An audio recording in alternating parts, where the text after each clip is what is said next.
Hi guys, it's Stephanie from Cake Nation. In today's video, we're going to learn how to model a detailed face. So you want to start off with your modelling paste and roll an oval shape. We're going to create a line in the middle here, and that's going to be for the eyes. I've got the other end of my stitching tool and I'm just creating two lines down the middle of the face, and then using my balling tool working within those lines, and this is going to create the nose bridge. I'm just going to work this with my fingers and making sure to tuck the eye hole in just around the side of the face to give it a more natural shape. You can continue smoothing it just until you're happy, using your fingers to pinch up slightly. Once you're happy with that, we're going to work for the bottom of the nose. So I'm just going to use my tool to create a line underneath and then push that up slightly. Carry on smoothing it out, and if you need to rework the bridge of the nose, feel free to do that. And we just want to make sure that the bit underneath the nose is quite flat. So I've got my sugar shaper tool here and I'm just going to push in either side, and this is going to create the nostrils for the nose. You want to round it off slightly, so just use your tool to draw a half circle from the base of the nose up to the top, and that's going to create a line for the nostrils. You can keep working this brand of modelling paste, so it is really good for that because it stays quite soft for quite a long time. So you can use your fingers just to smooth out any marks that you've made and reshape the nose if you're not fully happy with it. You're using a combination of your fingers and the modelling tools to create the shape that you want to. Once you're happy with the shape of the eyes and the nose, we're then going to move on to make a neck. So we're just going to pull the back of the fondant down and just tucking it under the chin, and this is just going to give us that chin shape that we need, but we are going to chop this off at the end of the video so that you can actually stick the head onto a pre-made neck and shoulders. You can use a cocktail stick, but I used my sugar shaper just to create the two nostril holes. Now these need to be done right at the back of the nose and not at the front. If you do them at the front, she's going to look like a pig, so we want them as far back as they can possibly go. This is what you should have so far. Next we're going to work on the mouth. So I've got a scalpel here and I'm just cutting a straight line across just to create a little gap where we're going to now tease out that space so that we can work on the lips. Using the larger side of my modelling tool, I'm just pulling down on the fondant slightly and then using my finger just to pull that down, and this is going to create the bottom lip. So you can keep doing this until you're happy with the size that you've got. If you want big lips, obviously pull down more, and thin lips obviously take less. Once you've pulled that down, you need to use your modelling tool just to push it in slightly where the bottom lip joins into the top lip, using it just to create that line so that you can see the definition between what we're doing now and the chin. So just keep working the shape, making sure that you tuck it in at the sides where the bottom lip joins to the top lip. I'm just showing you here that you can use different modelling tools to do that. It's whatever suits your need best and whatever you feel easier to work with. Once the bottom lip's done, we're then going to work on the top lip, just pulling that up slightly. This one's a little bit more difficult than the bottom, so if you want to start at the top lip, that's completely fine. Again, using your modelling tool just to tease out the top bit and then smooth across the top just so that you've got that definition. The fingers being used to flatten it out a little bit so you've got that space. You need to remember to put a cupid's bow. So I've used the back of a stitching tool just to create that little line in the space at the top lip. Don't worry if this seems to be taking quite a while. I think it's probably the longest part to do in a face is making sure that the mouth's right. So you can just keep moving and shifting pieces until you're happy with the final shape. For this one, we're actually going to do her mouth open as if she's smiling or laughing. but you can keep the mouth closed if you want to. Once you're happy with the final shape though, this is where we're going to use the stitching tool just to create the Cupid's bow in the middle of the top lip. So just pulling it down slightly until you get the dip that you need. So you can't see it very well on this one because she's all one colour, but once we've painted the lips and everything, you'll be able to see it properly. Just rework any places that you need to. And then next we're going to work on the eyes. So I prefer to cut my eyes on a bit of a slant upwards. So we're just going to create the line on each eye, making sure that it's pretty much in the same place. And then we're going to cut around for the shape that we want our eye. We're going to remove any excess. Can be a bit stretchy, but we are going to smooth out that with a modelling tool after we've taken it out. Once you've taken that out, you're going to smooth it with your modelling tool, and you really want to make sure that you stay within the spaces that you've actually cut out, just neatening up the line if needed be and smoothing with your finger. And you're going to repeat this for the other side as well. So again, cutting the same shape, removing that chunk of fondant, and then working on smoothing it out with your modelling tool. When you are removing the eyes, you don't want to cut too deep because then you're going to have to stick more white fondant in there to create your eye shape. You literally just want to create a small indentation so that when we stick the white bits in for the eyes, it's actually stuck in the face rather than sat on the top. If you do need to remove any more or need to reshape the eye, you can do, that's not a problem. Just remember to re-smooth it once you've removed that excess. Once you've finished with your eyes, you can re-go over the face if you need to, and you should have something that looks like this.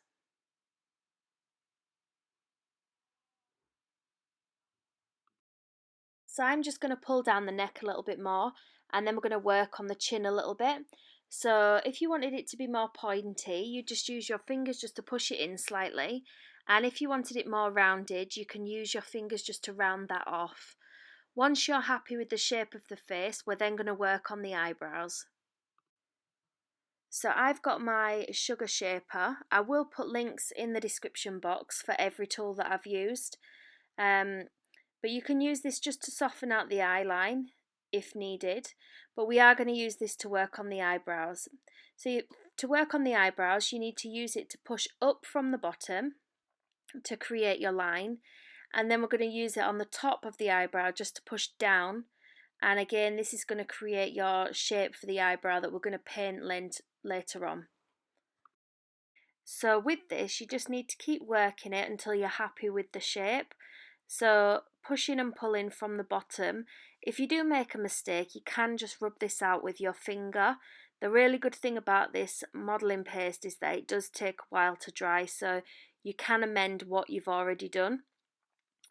You want to create a sort of straight line up until the end point of the eye where the white bit's going to be, and then it's going to tail off slightly down to the bottom.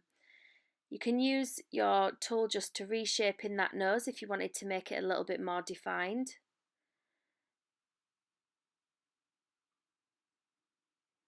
And just smoothing over the top of the eyebrow just to create a really nice soft line. You don't want anything too deep because again this is going to sit off the face slightly, so if you make it too deep it's going to come quite far out.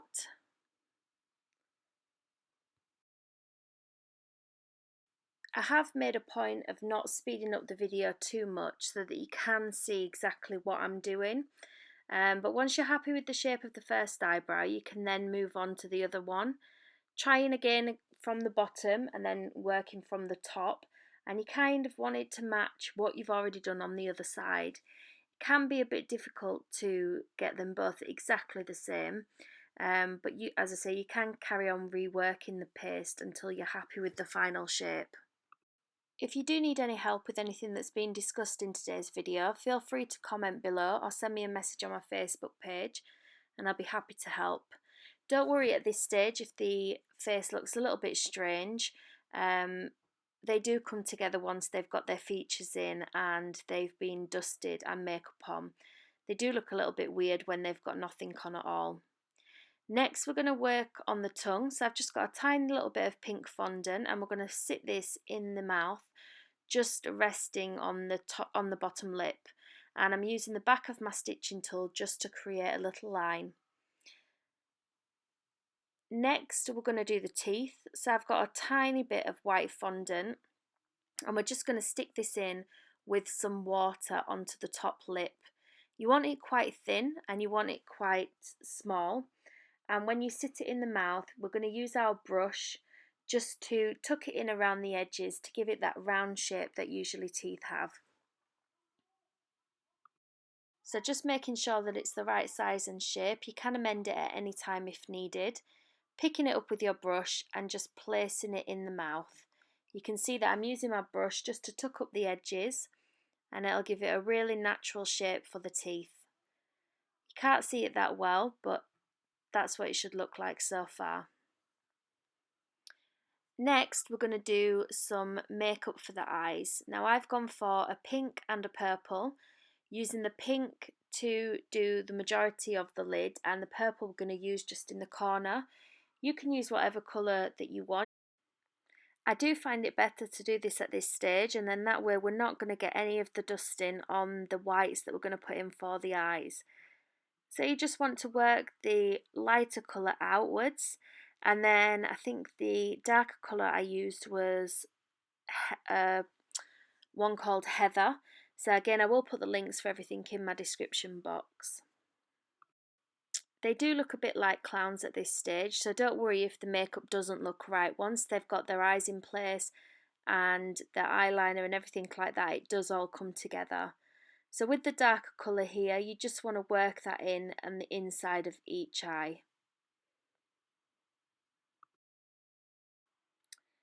Once you're happy with the shading for both eyes, we're going to blush the cheeks.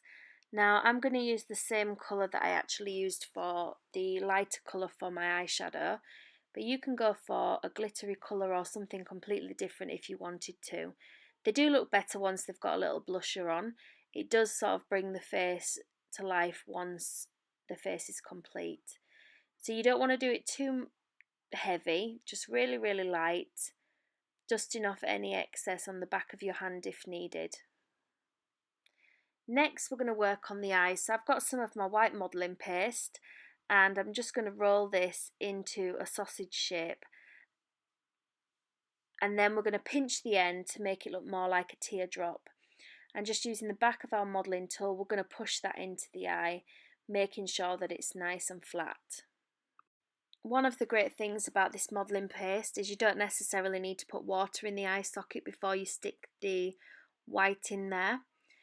Just need to neaten up the bottom edge of the eye with your modelling tool, and then repeat the same for the other side. So rolling your sausage shape and making it pointy at one end so it falls into a teardrop shape, and then just popping that in the eye socket and flattening with your modelling tool. At this stage, try not to put too much in the eye, because if you put too much in the eye, it is going to flood out and then it doesn't look quite right. Carry on playing around with the eyes, making sure that you're happy with the shape and just flattening them out anywhere that you can see is needed. Making sure that the line at the bottom is quite straight, and that's what you should have so far. Next, we're going to paint the lips. I've used Sugar Flare's Dusky Pink for this one. It is quite a dark colour once you put it on the lips just on its own. So paint the bottom lip first, using a really fine brush so that we don't paint too much on. With lips, I always like to dab the bottom lip with a piece of kitchen roll. What this does is it takes out a little bit of the colouring from the middle, and that will create a really nice natural look of a shine that would come from the light. Once you've painted on the lips, you can then paint on your eyebrows. So you've already got the shape here that you're copying from where you've made the indentation. And if you do go over that line, it's not a problem, because you just need a brush with a little bit of water on, and you'll smooth that out and it'll just take off any of the excess that went anywhere else. Once you're happy with one side, you want to repeat the process on the other. She's starting to come together now, so she's not looking as weird. So when you're painting the eyebrows, one tip that I will give is to take small, light strokes. It just helps you get a more natural look and a better finish. Once you're happy with the eyebrows, you should have something that looks like this. And we're going to work on the eyes next. So I've just got a really light brown colour, and we're just going to roll out 2 small dots, and then we're going to place these in the eyes. Now I've used a little bit of water just to stick these on, and then we're going to use the back of our modelling tool just to flatten those onto the eyes a little bit. Now I've given this one green eyes, but you can do any colour that you want. With the eyes, I always find it's better to take some of your colour in and paint a dark circle around the outside of the eye. And then we're going to take a brush, you're going to wet it, and then you're going to dry off the excess water. And what that's going to do is it's going to allow us to pull that dark colour into the centre of the eye, and it's going to give us a realistic eye colour. I'm putting a little bit of brown in some areas of the eye just to give it a bit more of a different colour, and then using my wet brush just to do a semicircle at the bottom of the eye, removing some of the colour so to make it a little bit lighter. And then we're going to take some of our black fondant and we're going to put those in the middle of the eyes just to create the pupil. Next we're going to work on the eyeliner. So again, I've got some of my black fondant and we're just going to roll a sausage shape quite thinly at one side and getting thicker towards the other side. Test it on the eye just for the shape, and then we're going to stick that on with a little bit of water. So I like to place it with my brush. It just allows for a better placement without squashing the fondant. And then once you're happy, we're going to use our scalpel just to cut that and create that flick. And then what we're going to do is we're going to create another 2 lashes, so it'll give you a 3-lash eye. So we're just going to roll again a sausage shape, quite pointy at one side, and using our brush just to fit that on in place. We're going to repeat this process for the other eye. It can get a little bit fiddly at times, but if you just take your time doing it, the modelling paste is not going to dry or crack if you're using the brand that I'm using here. Placing the second one on, try to get it level with the first, and again try to get that flick in the same place as what it is on the other side, using your modelling tools just to create that line and then push it in so that you can get that dip. Again, we're going to stick another 2 lashes on this one so it matches the other side. You could, if you wanted to, paint the lashes on or paint the eyeliner on. I prefer the modelling paste because you don't actually see any join in the eye with that over it. So I would recommend it for the eyeliner, but you can actually paint the lashes on if you needed a more fine, delicate look. Next, we're just going to paint some eyeliner on the bottom of her eye. So just using a thin brush again and not being too heavy-handed because you want a really, really light line. So with this face, I've decided to put some freckles on. So I've got some of my chestnut colour, which I used for the eyebrows, just creating some really light dots over the nose. We need to create the whites of the eyes, so I've just got a tiny little bit of white and I'm just cutting that down with my scalpel just to get the balls as small as I possibly can. And we're going to use our brush just to pick those up and put them on the eyes.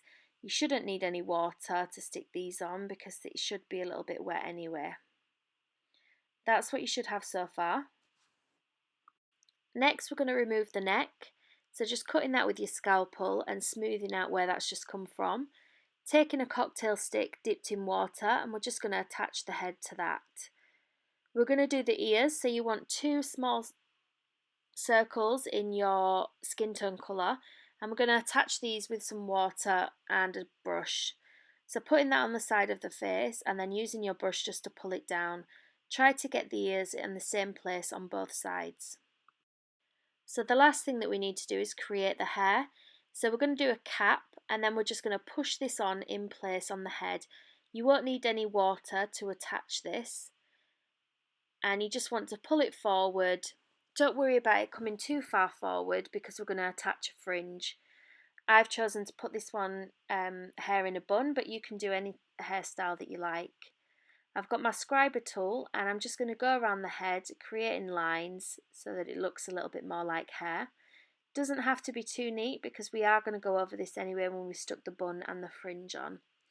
I'm using my scriber tool just to pull down towards the face, and then we're going to make a bun. So you just want a small piece of your fondant rolled into sort of a flat circle using your scriber tool just to create the hair texture, and then we're going to create the fringe. So you want a long sausage shape and flatten that out on your table, and then we're just going to stick that onto the face, making it a little bit longer so it comes down either side, and you just want to push that into place.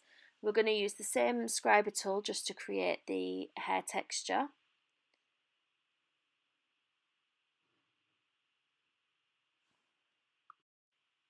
Use the scriber tool both ways, so pulling it down and pulling it up as well, and that just creates a more natural hairline. We're going to put 2 curls either side of the face, so again you want to roll a long sausage shape, thinner at one end than the other, and then just twist that round. We're going to use a little bit of water just to stick that on her face also to stop it from dropping down. We're going to create another one for the other side, just placing that on and pushing it into place, retwisting if needed, and again just a little bit of water on the side to stick that curl down. We're going to then put our head into a polystyrene drum and we're going to stick the bun on. So you want to create a hole in the middle, and then we're going to use our scriber tool again just to pull that hair in to give it a more natural look.